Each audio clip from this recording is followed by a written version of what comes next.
સવારથી ઉઠે તો અહીં કકરાટ છે હું તો સુધી એનાથી ત્રાસીને જ અમે અહીં આવ્યા છીએ. તો છોકરો કે તું વહી જાય તું તારું કાંઈ કામ નહીં. હા, મને ને મારી બાને મૂકીને જતા રહ્યા. આ બનતું નહીં, કોઈ રાખતા નહીં વારતર.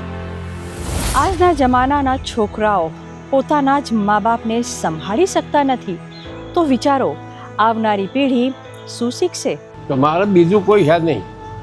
છોકરાને છોકરો વહુ હતી પણ છોકરા વહુ જ કકરાટ કરે. તો સવારથી ઉઠે તો અહીં કકરાટ છે હું તો સુધી એનાથી ત્રાસીને જ અમે અહીં આવ્યા છીએ. છોકરો ના નહીં પણ વહુને જોઈતો નહીં. તમે ગમે તો જતો રહો. ખેતી કરીને જ પાછું યાદ મોટો ભણાયો ગણાયો નોકરી કરતો હતો. અમારે કોઈ વાત માજમાં ફોન નહીં, કોઈ જાતનો વાત વ્યવહાર જ નહીં. એ કશું આવ્યો જ નહીં. અમારા આવ્યા પછી એક વાર બોલાવવા આવ્યો તો ચડો કે અમે ગમે નહીં આવવાના.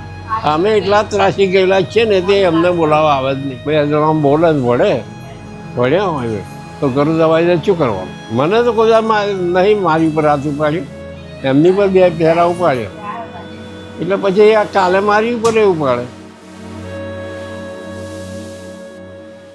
તો એક માનો પોતાનો જ દીકરો એમ કહે છે કે તારા મા બાપ તને રાખી શકતા નથી તો હું શું લેવા રાખું. મારા ઘડીએ કરે પણ હું છે ને જાતું કરી જાઉં, વહી જાઉં કોકના ઘરે મહિનો રહી આવું, 15 દી રહી આવું, પછી હવે સહન ન છું ને પછી ભાગી મારા ઘડી આમ કાઢી નાખી. હો મારે હા પછી હો મને મારે તો હું એને ન આમ મારું તો મારો છોકરો એમ કે તું કેમ મારશો એને, તો હું એનો માર ખાઉં. તો છોકરો કે તું વહી જાય તું તારું કાંઈ કામ નથી. પમદી મેં ફોન કર્યો, મેં તેડી જાવી છે તો કે નહીં જવું હોય ત્યાં વહી જાય. તારા મા બાપ રાખતા કોઈ નથી રાખતા તને આવી ગઈ. મારા પપ્પા હતા તારે વહી જતી કે પણ દારૂ પીપીને મારકૂટ કરે તો ન વહી જાય. પેલા મારા ઘરવાળા હતા દારૂ પીપીને મારકૂટ કરતા તો અત્યારે છોકરા છે, છોકરા એમ કહીશ કે વહી જાય. મમ્મી છે તો એ વિધવા છે, એ થોડા રાખે ને ભાઈને માનસિંગ છે બીમારી, કાકાના છોકરા ન રાખે કોઈ. તો અહીંયા એક કિસ્સો એવો પણ બન્યો છે જ્યાં એક પત્ની જ પોતાના પતિ અને સાસને વૃદ્ધાશ્રમે રહેવા માટે મજબૂર કર્યા છે. સારો હતો ને તો બસ ચલાવતો હતો, તો આ થયું ને તો ઘરવાળી મૂકીને જતી રહી. પહેલી થઈ ગયો ઘરમાંથી બધું પૈસા સોનું ને એવું બધું લઈને જતી રહી. 4 તોલા સોનું લઈ ગઈ, 21,000નો મોબાઈલ લઈ ગઈ અને 45,000 રૂપિયા રોકડા લઈ ગઈ. ઉંમરી લાયક 45 વર્ષની ઉંમર છે એમની. ના દીકરા નથી એક. હું ને મારી બા 2 જણા છીએ અહીંયા. હા, મને ને મારી બાને મૂકીને જતા રહ્યા. 45,000 રૂપિયા ઘરમાં રોકડા હતા એ લઈ ગયા. બેંકની ચોપડી હતી મારી એ લઈ ગયા, બેંક એકાઉન્ટની. એમાં 2.5-3 લાખ રૂપિયા હતા, બધું લઈને જતા રહ્યા. હવે એ તો કંઈ એના કામમાં તો આવવાનું નહીં, સહી વગર તો પૈસા ઉપાડી ન શકે. અહીંયા એવા પણ વૃદ્ધો છે જેમના દુનિયામાં આજે કોઈ પણ નથી, કોઈ સંતાન નથી, કોઈ સહારો નથી અને લાચારી એમને આ વૃદ્ધાશ્રમ સુધી લઈ આવી છે. અમારે કોઈ સંતાન નહીં. આ ડોહા ડોશી બે હંમેશા ડોહાની એક્સિડન્ટ થયેલું છે.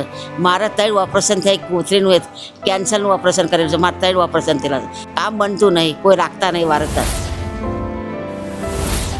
આમનો કુટુંબ મારે છે, ડિવોર્સ ઘણા છે પણ રાખતા નહીં, મજૂરી બનતી નહીં. તો ખાવાનો પ્રોબ્લેમ નહોતો તે અમને તમારા જેવા ભાઈ પૈસા આલીને રિક્ષા કરીને સ્પેશિયલ અમને મેલી ગયા કે તમે લવાલ ગામ જતા રહો, તમને કોઈ જાતનું દુઃખ નહીં પડે. આજે લોકો મહિપતસિંહ ફાઉન્ડેશનનું નામ એટલા માટે લે છે કારણ કે મહિપતસિંહ ચૌહાણ જેવું માનવતાનું કામ આજે બહુ ઓછા લોકો કરી રહ્યા છે. બાપુ અમારા ભગવાન કહ્યું ને આવું અમારા અહીંયા જે જોઈએ બધું અમને મળે. કોઈ આ ખાટલા બધો બાપુ આવ્યા જ નહીં. આવું એમનું સંચાલન છે. બાપુની તો વાત બહુ એકદમ સરસ. જિંદગીમાં અમને આવું કોઈ મળ્યું નહીં બાપુ જેવા. પ્રાય આવું કામ ના કરે એવું એ કામ કરી બતાવો દરેક માટે. પાછો એ ખબર પૂછવા આવે દરરોજ. બધી રીતે બાપુ સરસ, બધી રીતે બાપુ છે ને હાર જ છે એમ અમારા માટે, દરેક માટે. પાછું ખાવાનું, કપડાં, લત્તા, રહેવાનું કોઈ ખામી નહીં એમાં. રામરાજ જેવું જ છે અહીંયા આગળ. બાપુ પોતે પરમાત્માનું રૂપ છે. સતત ભગવાનનું નામ લેવાનું, કોઈ કામ કરવાનું નહીં. જાત્રા કરાવે સોમનાથ, દ્વારકા, જુનાગઢ, પછી દવાખાના, એમરજન્સી દવાખાના બાપુ ગાડીમાં લઈ જાય. બાપુ કે કોઈ જાતની તમારી તકલીફ હોય તમે મરી જશો ને તો હું તમને લગાડીશ, 2 ટાઈમ તો અમારી મુલાકાત લે બાપુ આવી રહ્યા જવાર, કોઈ તકલીફ પડવા દેતા નહીં કોઈ જાતની. અમે તો બાપુએ વિડીયો ઉતારી મેં કહી દીધું બાપુ હું ઘેર જવાની નહીં, મરી જાય ને તો તમારા હાથે જ મરજે. તો બા કે તમે ચિંતા ના કરશો, તમને હું અગ્નિ સંસાર કે શાંતિથી ખાવ પીવો ને ભગવાનનું નામ લ્યો, ઘેર જવાના નહીં જિંદગીમાં. 50 યુગ ઘર ના મળે અને બાપુ છે ને 500 યુગ અમને મળવા જોઈએ. બાપુ ના મળે તો ક્યારના મરી જાવ, તમે ધર્મશાળામાં પડી જતા હતા. 500 યુગ પણ 500 યુગ તમારું વિજય કરાવો પરમાત્મા.